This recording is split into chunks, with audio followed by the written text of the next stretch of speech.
Assalamu alaikum everyone. Today we will doing short question of your number one. So let's get started.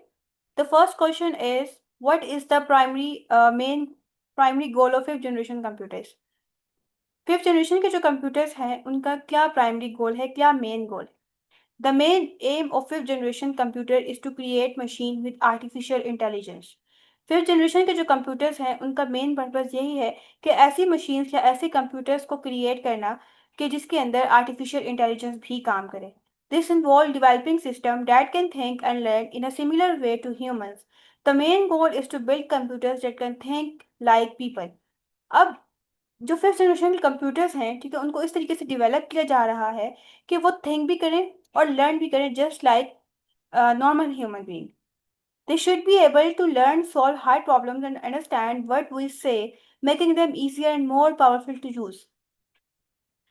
अब जो fifth generation के computers हैं उनमें एक capability होती है कि वो लर्न कर सकते हैं just like human being. Complicated problems, ठीक है, जो डिफ़िकल्ट प्रॉब्लम्स होती हैं उनको सॉल्व भी कर लेते हैं और अंडरस्टैंड करते हैं कि हम उन्हें क्या कमांड दे रहे हैं या हम उनसे क्या कह रहे हैं. The next question is differentiate between volatile and non volatile memory. ये आगे इनके पॉइंट्स हैं, ठीक है, ये डिफरेंस एक्सप्लेन किया गया है. आप इनमें से 3 to 4 पॉइंट्स को चूज करके इन केस एग्जाम में ये क्वेश्चन आता है तो आप वहाँ पे राइट डाउन कर सकते हैं. The first difference is volatile memory is a type of memory in which data is lost as it is powered off. अब क्या होता है कि जब हम लोग कंप्यूटर को शट डाउन करते हैं तो वहां पे जितना डाटा होता है वो सब का सब लॉस्ट हो जाता है वोलेटाइल मेमोरी में. लेकिन नॉन वोलेटाइल में इसके ऑपोजिट है. Non volatile memory is a type of memory in which data remains stored even if it is powered of. जब हम लोग कंप्यूटर को शट डाउन करते हैं तो उसका जितना डाटा है वो उसके अंदर सेव रहता है, स्टोर रहता है, रिटेन रहता है. जब हम दोबारा से कंप्यूटर को ऑन करते हैं तो वो सारा डाटा हमें नजर आ रहा होता है, वहां पे स्टोर हुआ होता है. The next point is content of volatile memory are store temporary. अब वोलेटाइल मेमोरी में जितना कंटेंट होता है, जितना डाटा होता है, वो टेम्पररी वे में स्टोर होता है, ठीक है.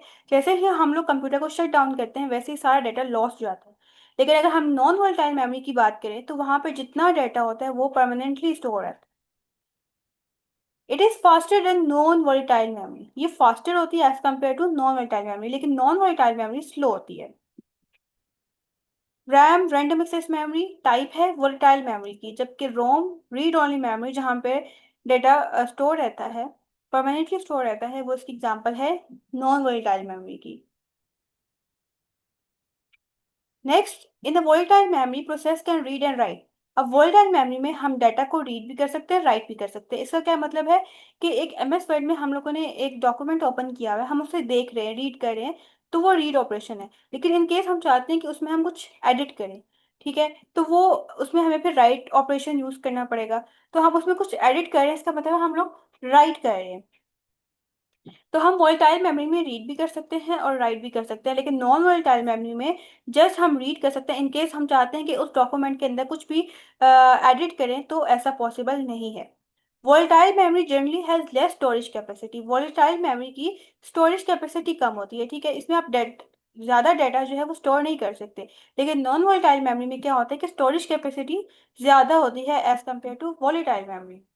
Volatile memory is more costly per unit size, ठीक है. अब वोलेटाइल मेमोरी जो है एक्सपेंसिव होती है, लेकिन नॉन वोलेटाइल मेमोरी क्या होती है, एक्सपेंसिव नहीं होती, लेस कॉस्टली होती है as compare to volatile memory. In volatile memory the processor has direct access to data. अब वोलेटाइल मेमोरी में क्या होता है कि प्रोसेसर को डाटा चाहिए तो वो डायरेक्टली वो रैम से डाटा ले लेगा. लेकिन अगर हम नॉन वोलेटाइल मेमोरी की बात करें तो यहाँ पे प्रोसेसर जो है वो डायरेक्टली डाटा को एक्सेस नहीं कर सकते. The next question is show memory hierarchy with the help of diagram. ठीक है, आपने मेमोरी की हायरार्की बतानी है, ठीक है, किस तरीके से मेमोरी को डिजाइन किया गया है. हायरार्की का क्या मतलब होता है कि मतलब चीजों को एक ऑर्डर में अरेंज करना. ओके, अब यहाँ पे अगर हम लोग लेवल जीरो से स्टार्ट करें तो लेवल जीरो पे सबसे पहले जो मेमोरी होती है वो रजिस्टर्स होते हैं, ठीक है, और जो रजिस्टर्स होते हैं वो सीपीयू के अंदर एग्जिस्ट करते हैं, ठीक है, सीपीयू के अंदर रजिस्टर्स को ऐड किया जाता है. फिर उसके बाद कैशे मेमोरी को जो है वो ऐड किया जाता है या जो है वो सेट किया जाता है, ठीक है. रजिस्टर्स के बाद कैशे मेमोरी आती है. कैशे मेमोरी जो है वो रजिस्टर से, मतलब अब यहाँ पे ना इस तरीके से है कि जैसे जैसे ये जो पैराबिट है वो नीचे जाता जा रहा है, मतलब पहले सीपीयू है, फिर कैशे मेमोरी है, फिर मेन मेमोरी है, इनके साइज इंक्रीज करता जा रहा है। अब रजिस्टर्स का साइज स्मॉल है, ठीक है, स्मॉलेस्ट है। और कैशे मेमोरी का साइज थोड़ा सा लार्ज है रजिस्टर से, लेकिन स्मॉल है as compare to main memory. फिर मेन मेमोरी का साइज थोड़ा सा लार्ज होगा कैशे से, लेकिन स्मॉल होगा मैग्नेटिक डिस्क से। तो जैसे जैसे नीचे आ रहा है वैसे वैसे इनका साइज इंक्रीज करता जा रहा है, लेकिन जैसे जैसे नीचे आते जा रहे हैं वैसे वैसे जो उनकी स्पीड है वो भी स्लो होती जा रही है। लाइक रजिस्टर की स्पीड ज्यादा होगी, कैशे की स्पीड थोड़ी सी कम होगी, मेन मेमोरी की स्पीड और कम होती जाएगी। तो इसको इस तरीके से डिजाइन किया गया। सबसे पहले रजिस्टर्स आते हैं, फिर कैशे मेमोरी आती है, फिर लेवल 2 पे मेन मेमोरी आती है, लेवल 3 पे मैग्नेटिक डिस्क आती है, फिर ऑप्टिकल डिस्क, और लास्ट पे मैग्नेटिक टेप आती है। तो ये हायरार्की है, इस तरीके से मेमोरी को डिजाइन किया गया। Why is the word size of processor important and how does it affect the computer performance? ठीक है। अब वर्ड साइज प्रोसेसर का क्यों इंपॉर्टेंट है, ठीक है, और वो किस तरीके से कंप्यूटर की परफॉर्मेंस पे अफेक्ट करता है। Word size is the number of bit a processor can process at once. A large word size, for example 64-bit vs 32-bit, allow the processor to handle more data per cycle, leading to faster processing and improve overall performance, especially for memory addressing and manipulation. क्या मतलब है? Word size का ही मतलब क्या होता है? Word size, word size का मतलब होता है कि कितने नंबर ऑफ बिट्स प्रोसेसर एक टाइम पे हैंडल कर सकता है। एक स्टेप में कितने नंबर ऑफ बिट्स को प्रोसेसर हैंडल कर सकता है। इन केस अगर हम लोग 32 बिट प्रोसेसर की बात करें, एक होता है 32 बिट प्रोसेसर और एक होता है 64 बिट प्रोसेसर। अगर हम 32 बिट प्रोसेसर की बात करें तो वो at a time 32 bits, 32 number of bits को हैंडल कर लेते हैं। लेकिन अगर हम 64 बिट की बात करें या 64 बिट प्रोसेसर की बात करें, तो 64 bit processor at a time 64 number of bits को हैंडल कर सकता है। अब ये इंपॉर्टेंट क्यों है? अपनी स्पीड की वजह से। जो अगर बिगर वर्ड साइज की बात करें तो प्रोसेसर जो है वो बहुत ज़्यादा डाटा को एक टाइम पे प्रोसेस कर सकता है, ठीक है। आगे मेमोरी एड्रेसिंग का क्या मतलब है? मेमोरी एड्रेसिंग में क्या होता है कि जो वर्ड साइज है वो डिसाइड करता है कि जो प्रोसेसर है वो मतलब कितनी मेमोरी को यूज कर सकता है, अगर हम मेमोरी एड्रेसिंग की बात करें। और आगे है अगर हम इसमें देखें 32 बिट प्रोसेसर्स, तो वो ऑलमोस्ट 4 GB रैम को यूज़ कर रहा होता है।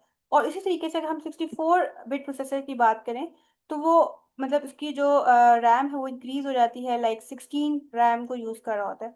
और डाटा हैंडलिंग में क्या है कि जो लार्जर वर्ड साइज है उसका मतलब ये है कि वो जो बिग नंबर्स को बेटर वे में हैंडल कर सकता है। नेक्स्ट क्वेश्चन है, imagine you are building a custom computer for a friend. Give three considerations you would take into account for this computer. अब आप जो है आपने अपने फ्रेंड के लिए जो है मतलब अपने फ्रेंड को सजेशन देनी है कि आप किस टाइप का कंप्यूटर ले सकते हो, तो आप किन किन चीज़ों को कंसिडर करोगे, ठीक है, कंप्यूटर लेते वक्त। अब सबसे पहले आपने देखना होगा कि मेन पर्पस क्या है, ठीक है, कंप्यूटर लेने का मेन पर्पस क्या है। What will my friend primarily use the computer for, ठीक है। तो जिसका फ्रेंड है उसने कंप्यूटर को यूज किस लिए करना है, गेमिंग के लिए करना है, वर्क के लिए करना है, कोई जनरल यूज है, ठीक है। उसके बाद फिर आप जो है वो देखोगे कि मैं किस टाइप का कंप्यूटर ले सकता हूँ।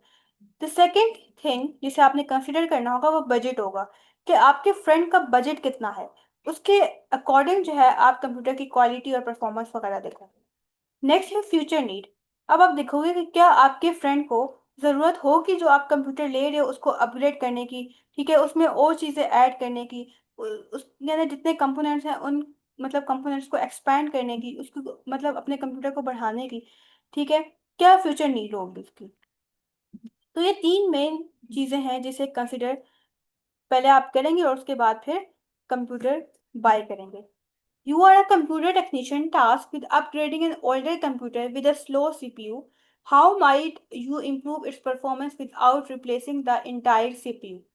ठीक है। अब आप क्या है कि आप कंप्यूटर टेक्नीशियन हैं और उसके बाद आपके पास एक ओल्डर कंप्यूटर है, आपने उसको अपग्रेड करना है, उसमें चीज़ें वगैरह ऐड करनी है क्योंकि उसके अंदर स्लो सीपीयू है।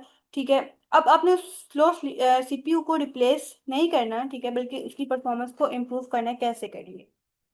Okay, without replacing the CPU I would increase RAM. ठीक है, जिसकी रैम है वो इंक्रीज कर लेंगे। The second point is upgrade to an SSD. ठीक है, मतलब एसएसडी यूज कर लेंगे, ठीक है, एज कम्पेयर टू एचडीडी। और ऑप्टिमाइज कर लेंगे सॉफ्टवेयर को, जितने सॉफ्टवेयर वगैरह हैं उनको ऑप्टिमाइज कर लेंगे, उनको अपडेट कर लेंगे। जो अननेसेसरी प्रोग्राम्स हैं जिन्होंने जो है वो स्टोरेज ली हुई है उनको रिमूव कर लेंगे। तो इस तरीके से आप सीपीयू को रिप्लेस के बगैर उसकी परफॉर्मेंस को बेहतर कर सकते हैं। Your school is planning to purchase a new printer for computer lab. Give two advantages and disadvantages of impact and non-impact printer to help them make a decision. Okay, अब अपने impact printer non impact printer के advantages और disadvantages बताने हैं। ठीक है, पहले हम इम्पैक्ट प्रिंटर की बात करते हैं, जिसे डॉट मैट्रिक्स इसकी एग्जांपल है। पहले इसके एडवांटेज देखते हैं। It can print on multiple part form carbon copies, generally lower cost per page. Okay, अब जो एडवांटेज है ना इसका ये है कि ये इतना कॉस्टली नहीं होता और ये प्रिंट कर सकते हैं मल्टीपल पार्ट फॉर्म। अब क्वेश्चन ये है कि मल्टीपल पार्ट फॉर्म का मतलब क्या होता है? अब बहुत से पेपर्स जो है वो आपस में ज्वाइन हुए हैं, जिसे किसी रिसिप्ट बुक होती है, उन सब को प्रिंट करना। तो इम्पैक्ट प्रिंटर उनको इजीली प्रिंट कर सकता है जो मल्टीपल पेजेस आपस में ज्वाइन हुए होते हैं। लेकिन डिसएडवांटेज की अगर हम बात करें तो ये नॉइजी होता है, और इसकी जो प्रिंट की क्वालिटी होती है वो भी लोअर होती है, और इसकी प्रिंटिंग स्पीड भी लोअर स्लोअर होती है। नेक्स्ट है नॉन इम्पैक्ट प्रिंटर। इसके एग्जांपल में इंकजेट प्रिंटर आते हैं, लेजर प्रिंटर आते हैं। पहले हम इसके एडवांटेज की बात करते हैं। तो इसकी जो प्रिंट क्वालिटी होती है वो हाई होती है, क्विक ऑपरेशन होता है, ठीक है, मतलब इतना नॉइजी नहीं होता, और इसकी स्पीड भी फास्टर होती है। लेकिन अगर हम इसके डिसएडवांटेज की बात करें तो it can't easily print on multiple part form. ठीक है, अब ये मल्टीपल पार्ट फॉर्म को इजीली प्रिंट नहीं कर सकता। Often higher cost per page, और इसके अलावा ये कॉस्टली भी होता है। ये इसके डिसएडवांटेजेस थे। What does OOP stand for and which programming languages commonly use this paradigm? OOP stand for Object Oriented Programming. It is a way of organizing software using object that contains both data and code. अब इस software को organise करने का तरीका होता है objects के through, और ऑब्जेक्ट के अंदर दो चीजें आती हैं। एक आता है डाटा और एक आता है कोड, राइट? अब अगर हम डाटा की बात करें तो डाटा मतलब इंफॉर्मेशन।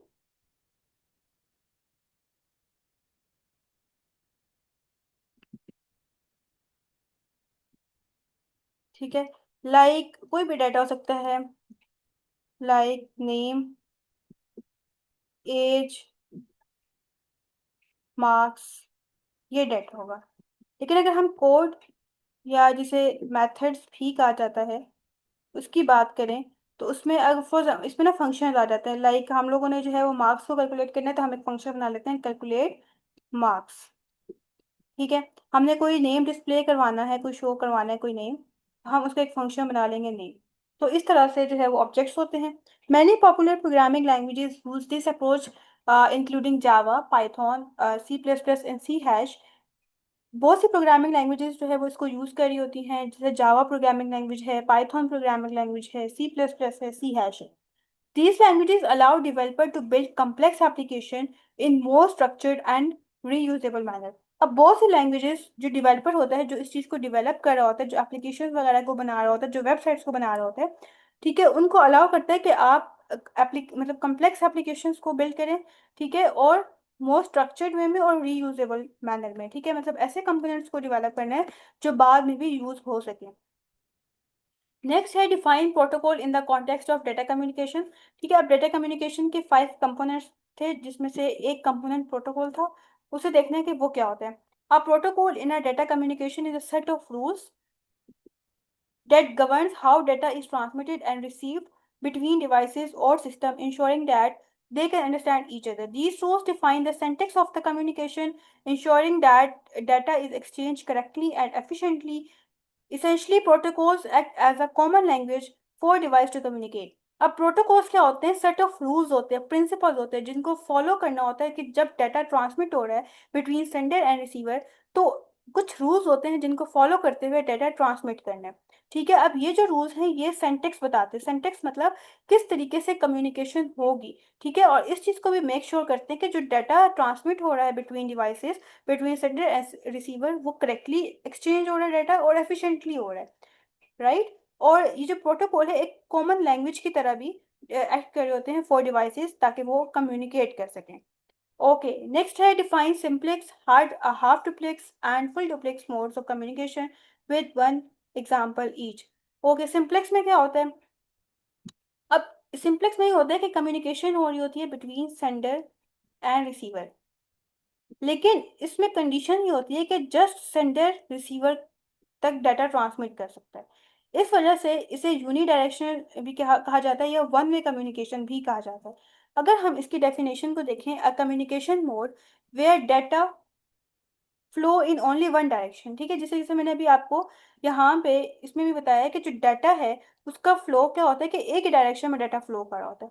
हम हाफ डुप्लेक्स की बात करें तो यहाँ पे ये होता है कि सेंडर भी डाटा सेंड कर सकता है और रिसीवर भी डाटा सेंड कर सकता है, सेंडर भी रिसीवर को डाटा सेंड कर सकता है और रिसीवर भी सेंड कर सकता है। लेकिन यहाँ पे कंडीशन ये होती है कि जब सेंडर डाटा सेंड करेगा या ट्रांसमिट करेगा रिसीवर को, तो उस वक्त रिसीवर सेंड नहीं कर सकता, और जब रिसीवर सेंडर तक डाटा ट्रांसमिट कर रहा है तो उस वक्त सेंडर को वेट करना पड़ेगा, वो डाटा ट्रांसमिट नहीं करेगा। तो हाफ डुप्लेक्स की अगर हम डेफिनेशन देखें, a communication mode where data flow in both direction, दोनों डायरेक्शन में डाटा फ्लो कर रहा होता है लेकिन साइमल्टेनियसली नहीं कर रहा होता, मतलब note at the same time पे सेंडर और रिसीवर आपस में डाटा एक्सचेंज नहीं कर सकते। नेक्स्ट है फुल डुप्लेक्स। फुल डुप्लेक्स में ये होता है कि सेंडर और रिसीवर दोनों एक दूसरे को डाटा सेंड कर रहे होते हैं, और एक ही टाइम पे, मतलब सेंडर रिसीवर को भी डाटा ट्रांसमिट कर सकता है, और जब ये डाटा ट्रांसमिट कर रहा होगा तो रिसीवर उसी टाइम सेंडर को डाटा ट्रांसमिट कर सकता है। अगर हम इसके एग्जांपल देखें, डेफिनेशन देखें, तो a communication mode where data flow in both direction simultaneously. ठीक है, कि डाटा जो है वो दोनों डायरेक्शन में फ्लो करेगा और साइमल्टेनियसली मतलब एक ही टाइम पे ट्रांसमिट होगा। नेक्स्ट है रिसीवर एबिलिटी टू सेंड। अब इसमें क्या होता है, सिंप्लेक्स में क्या होता है कि डाटा जो है वो सेंड बैक नहीं हो सकता। ठीक है, मतलब सेंडर ही जस्ट रिसीवर को डाटा ट्रांसमिट करेगा, रिसीवर जो है वो सेंडर को सेंड बैक नहीं कर सकता। लेकिन अगर हम हाफ डुप्लेक्स की बात करें तो रिसीवर सेंड बैक कर सकता है लेकिन सेम टाइम पे नहीं कर सकता। और डुप्लेक्स में भी क्या होता है कि डाटा ट्रांसमिट हो सकता है। ठीक है, सेंडर भी कर सकता है और रिसीवर भी सेंड बैक कर सकता है और एक ही टाइम पे कर सकते हैं।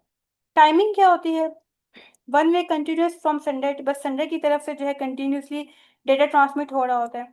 लेकिन हाफ डुप्लेक्स में क्या होता है, टर्न लेते हैं। ठीक है, जब रिसीवर के पास डेटा पहुंच गए तो ये वापस सेंडर तक ट्रांसमिट करेगा, लेकिन एक टाइम पे एक ही ट्रांसमिट कर सकता है।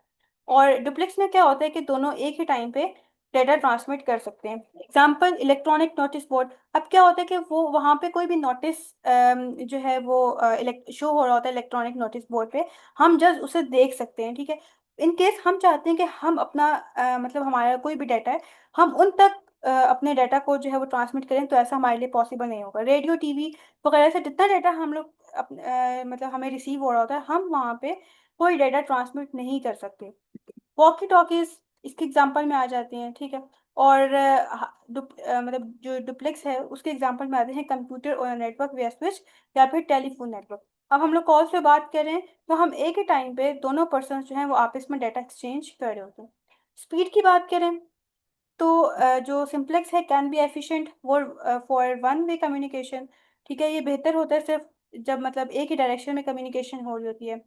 हाफ डुप्लेक्स की बात करें तो वो स्लोअर होता है, क्यों, क्योंकि जब सेंडर रिसीवर तक डाटा ट्रांसमिट कर रहा है तब तक रिसीवर को वेट करना पड़ेगा जब तक डाटा ट्रांसमिट ना हो जाए, और इन केस रिसीवर को डाटा ट्रांसमिट कर रहा है तो सेंडर को वेट करना पड़ेगा कि ताकि पहले रिसीवर डाटा ट्रांसमिट कर ले, उसके बाद वो कोई डाटा ट्रांसमिट करेगा। तो वहां पे जो वेट करना पड़ रहा होता है इस वजह से वो स्लो होता है, उसकी स्पीड स्लो होती है। और ये फास्टेस्ट होती है क्योंकि बाई डायरेक्शन मोड होता है, बाई का मतलब होता है टू, दोनों साइड से डाटा ट्रांसमिट हो सकता है और एक ही टाइम पे हो सकता है, तो टाइम जो है वो सेफ हो रहा होता है। नेक्स्ट है what are start and stop bit and where are they use in data transmission. ठीक है, स्टार्ट एंड स्टॉप बिट क्या होते हैं? अब देखिए, सेंडर एक है रिसीवर। अब सेंडर को डेटा सेंड कर रहा है रिसीवर को। ठीक है, अब जब डेटा सेंड करेगा सबसे पहले वो एक स्टार्ट बिट भेजेगा। ठीक है, स्टार्ट बिट जो है वो एक एक्स्ट्रा सिग्नल होता है जो रिसीवर को बताता है कि यहाँ से सेंडर की तरफ से कोई डेटा ट्रांसमिट होने वाला है। और जब कम्युनिकेशन इनकी एंड हो जाती है तो सेंडर लास्ट में एक स्टॉप बिट भेजता है, जिसका पर्पस ये होता है कि स्टॉप बिट जो है वो रिसीवर को बताता है कि अब हमारी कम्युनिकेशन एंड हो गई है, अब सेंडर की तरफ से कोई डाटा रिसीवर को रिसीव नहीं होगा। Start and stop it are extra signals, ठीक है, added when sending data one piece at a time, asynchronous transmission. Start bit tell the receiver get ready, data is coming। ठीक है, start bit क्या करता है, receiver को बताता है कि रेडी हो जाओ, या मतलब सेंडर की तरफ से कोई डाटा आने वाला है। The stop bit tells the receiver that's the end of the piece of data। ठीक है, मतलब यहाँ पे जो है वो डाटा कंप्लीट हो गया, अब सेंडर की तरफ से कोई डाटा ट्रांसमिट नहीं होगा। This help the receiver know exactly where each piece of data began and end। ठीक है, अब इससे क्या होता है कि रिसीवर को पता चल जाता है कि अच्छा कहाँ से डाटा आना स्टार्ट हुआ था और कहाँ पे एंड हुआ है। नेक्स्ट है, how does a switch differ from a hub in a network. A hub मतलब अब जो है वो स्विच और हब के दरमियान डिफरेंस बताना है। पहले हम हब को देख लेते हैं। A hub in a network is like a simple distribution point. When it receives data, it sends the data to every single point connected to it. It's not smart enough to know who need the data। अब अगर हम hub की बात करें तो इसके साथ different devices या डिफरेंट कंप्यूटर्स कनेक्ट हैं। ठीक है, और बीच में एक हब डिवाइस है। अब फॉर एग्जांपल ये कंप्यूटर वन है और इसे किसी डेटा की नीड है और ये इसको रिक्वेस्ट भेजता है कि मुझे ये डाटा चाहिए। तो अब इसको नहीं पता चलता कि क्योंकि इसके पास कोई एड्रेस नहीं होता डिवाइसेस का कि कहाँ से मतलब मुझे रिक्वेस्ट चाहिए कि मुझे वहां पे डाटा सेंड करना है। ये क्या करता है कि उस रिसोर्स को या उस डाटा को हर डिवाइस की तरफ सेंड कर देता है। ठीक है, जिससे बहुत ज़्यादा डाटा कोलिजन होती है, बहुत ज़्यादा डाटा टकराता है। राइट, और यहाँ पे सिक्योरिटी का बहुत इशू होता है क्योंकि अब इसको उस डाटा की नीड थी तो हर किसी ने वो डाटा देख लिया। हब है, ठीक है, ये सारी हब की बात थी और ये इतना स्मार्ट भी नहीं होता। अगर हम स्विच की बात करें, a switch is a smarter than hub। It learned the special MAC address of every device। अब वो क्या करता है कि हर डिवाइस का जो एड्रेस होता है, जो मैक एड्रेस होता है, उसे लर्न कर लेते हैं। स्विच ये काम करता है। When it get data, it checks where the data need to go and send it only to that device। This make the network faster and avoid sending to devices that don't need it।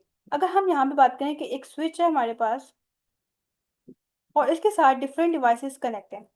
ठीक है, अब इसने switch ने हर device का Mac address याद कर लिया है। अब फॉर एग्जांपल एक डाटा है, उसकी नीड इस कंप्यूटर टू को है, तो इसको पता चल जाएगा कि अच्छा इसकी नीड इसको है क्योंकि इसने जो है उसका एड्रेस इसको पता होगा। अब वो क्या करेगा, उस डाटा को स्पेसिफिकली सिर्फ इस डिवाइस को सेंड करेगा, बाकी डिवाइसेस को सेंड नहीं करेगा। तो इसका एडवांटेज ये होता है कि इसमें सिक्योरिटी बेहतर होती है इसकी, क्योंकि हर डिवाइस वो डाटा नहीं देख रही होती। तो यही डिफरेंस है हब और स्विच में। हब क्या करता है कि हर डिवाइस को वो डाटा सेंड करता है। स्विच क्या करता है कि स्पेसिफिकली जिस डिवाइस को उस डाटा की नीड होती है, सिर्फ उस डिवाइस को वो डाटा सेंड करता है या ट्रांसमिट करता है।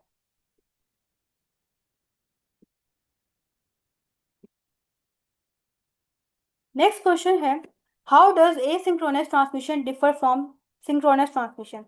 अब क्या डिफरेंस है? Asynchronous transmission send data one character at a time with start and stop bit having variable time interval between character। Synchronous transmission transmit block of data continuously with a precise time signal without start and stop bit for each character। अब asynchronous की बात करें तो वहां पे क्या होता है कि वो एक टाइम पे एक करेक्टर ट्रांसमिट कर रहा होता है। ठीक है, फॉर एग्जांपल उसने एक करेक्टर एक टाइम पे ट्रांसमिट कर लिया, फिर उसने 2 सेकंड का वेट किया, फिर उसने सेकंड करेक्टर ट्रांसमिट किया, फिर उसने 4 सेकंड का वेट किया। अब यहाँ पे जिस तरीके से लिखा है वेरिएबल टाइम, मतलब टाइम जो है वो चेंज होता रहता है, एक टाइम उसका कोई मतलब सेम टाइम नहीं होता। ठीक है, फिर वो 4 सेकंड का वेट करा, फिर उसने एक करेक्टर सेंड किया। ठीक है, और हर करेक्टर सेंड करने से पहले वो एक स्टार्ट और स्टॉप बिट भेजता है। कि अभी हमने बात की थी कि स्टार्ट बिट क्या बताता है कि कोई डाटा आने वाला है, और स्टॉप बिट बताता है कि ठीक है डाटा कंप्लीट हो चुका है, अब कोई डाटा फर्दर नहीं आएगा। अगर हम सिंक्रोनस ट्रांसमिशन की बात करें तो वहां पे ये होता है कि एक एक बिट को ट्रांसफर नहीं किया जा रहा था या ट्रांसफर नहीं किया जा रहा था, वहां पे ब्लॉक ऑफ डाटा को कंटिन्यूसली ट्रांसमिट किया जा रहा था और उनका जो वेट होता है वो सेम वेट होता है, ठीक है। वेट किया जा रहा था प्रिसाइज टाइम, मतलब 2 सेकंड्स का अगर हर ब्लॉक ऑफ डाटा के बाद वेट करना है तो वो 2 सेकंड्स का ही हर बार जो है वो 2 सेकंड्स का वेट किया जाएगा। ये नहीं कि एक टाइम मतलब ब्लॉक ऑफ डाटा सेंड करने के बाद 2 सेकंड का वेट कर लिया, फिर ब्लॉक ऑफ डाटा सेंड करने के बाद 4 सेकंड का वेट कर लिया। तो यहाँ पे टाइम सेम होता है और यहाँ पे ना कोई स्टार्ट और स्टॉप बिट सेंड की जाती है। नेक्स्ट है give 3 limitation of peer to peer network compare to client server network, ठीक है। अब क्या लिमिटेशंस हैं, ठीक है, क्या ड्रॉबैक्स हैं पीयर टू पीयर नेटवर्क के। सबसे पहला जो प्रॉब्लम है वो सिक्योरिटी का इश्यू है, ठीक है। इस क्योंकि मतलब इसमें ना सिक्योरिटी इतनी अच्छी नहीं होती। यहाँ पे कोई सेंट्रल डिवाइस नहीं होती, ठीक है। यहाँ पे जितनी डिवाइसेस होती हैं वो एक दूसरे के साथ कनेक्ट होती हैं और हर डिवाइस क्लाइंट के तौर पर भी एक्ट कर रही होती है, सर्वर के तौर पर भी एक्ट कर रही होती है। सर्वर का मतलब होता है कि उसके पास डिफरेंट रिसोर्सेज होते हैं और क्लाइंट उन रिसोर्सेज को यूज कर रहा होता है। अब हर डिवाइस इसमें ये होता है कि हर डिवाइस क्लाइंट और सर्वर दोनों की तरह एक्ट कर रही होती है, कोई बीच में एक सेंट्रल डिवाइस नहीं होती जो हर चीज़ को मैनेज कर रही होती है। तो इस वजह से इस इधर डाटा को प्रोटेक्ट करना भी मुश्किल होता है। पहला ड्रॉबैक। दूसरा स्केलेबिलिटी का। फॉर एग्जांपल एक नेटवर्क बना हुआ है, ठीक है, ये एक पूरा नेटवर्क है, ये डिफरेंट डिवाइसेस हैं, ये आपस में एक दूसरे के साथ कनेक्ट हुई हैं। लेकिन इन केस अगर हम चाहते हैं कि इस नेटवर्क को बढ़ा दें, एक्सपेंड कर दें, ठीक है, और जो है वो इसके साथ लार्ज नंबर ऑफ यूजर्स जो है उसके साथ कनेक्ट हो जाएं, ठीक है, या फिर और डिवाइसेस को इनके साथ कनेक्ट किया जाए, तो इसका इश्यू होता है, ठीक है। तो स्केलेबिलिटी का प्रॉब्लम है कि हम इस नेटवर्क को एक्सपैंड नहीं कर सकते क्योंकि इसको मैनेज करना बहुत मुश्किल होता है। थर्ड है सेंट्रलाइज्ड बैकअप। अब इसमें जो है वो कोई एक सेंट्रल डिवाइस नहीं होती, ठीक है। सेंट्रल डिवाइस की इसमें कमी होती है, जिसकी वजह से जो है वो बहुत मुश्किल होता है डाटा का बैकअप, ठीक है, और या फिर उसको जो डाटा होता है उसको रिकवर करना बहुत मुश्किल होता है। तो ये इसके थ्री जो है वो इसके ड्रॉबैक्स थे। फर्स्ट वन है सिक्योरिटी, सेकेंड वन है स्केलेबिलिटी एंड थर्ड वन है सेंट्रलाइज्ड बैकअप, ठीक है। फॉर एग्जाम्पल कोई डाटा जो है वो लॉस्ट हो गया है, तो हम चाहते हैं कि उसको रिकवर कर लें, तो वो बहुत मुश्किल होता है यहाँ पे। लास्ट क्वेश्चन है what is the role of application layer in OSI model. हम ओएसआई मॉडल को काफ़ी डिटेल से इसके अपने टॉपिक में कवर कर चुके हैं। इसमें अब जस्ट हम देखते हैं कि एप्लीकेशन लेयर क्या होती है, जो कि लेयर नंबर 7 है। The application layer is the OSI model that directly interact with end user application. Application layer क्या करती है कि यूजर के साथ डायरेक्टली इंटरेक्ट करती है, ठीक है। फॉर एग्जांपल कोई भी एप्लीकेशन की हम बात कर लेते हैं, लाइक व्हाट्सएप है, ठीक है, और इसके जो यूजर्स है, जिस तरीके से हम व्हाट्सएप को यूज करते हैं तो हम यूजर हुए, हम डायरेक्टली व्हाट्सएप के साथ इंटरेक्ट कर रहे होते हैं। It provide services that application use to communicate over the network such as file transfer, email and web browsing.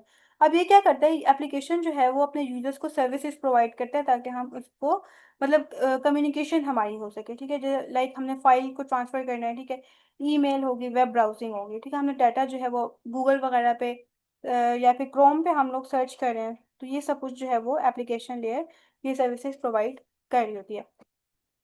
यहाँ पे शॉर्ट क्वेश्चंस कंप्लीट हो गए हैं, आई होप सो आपने अंडरस्टैंड कर लिए होंगे। इन केस फिर भी कोई क्यूरी है तो आप कमेंट सेक्शन में लिख सकते हैं।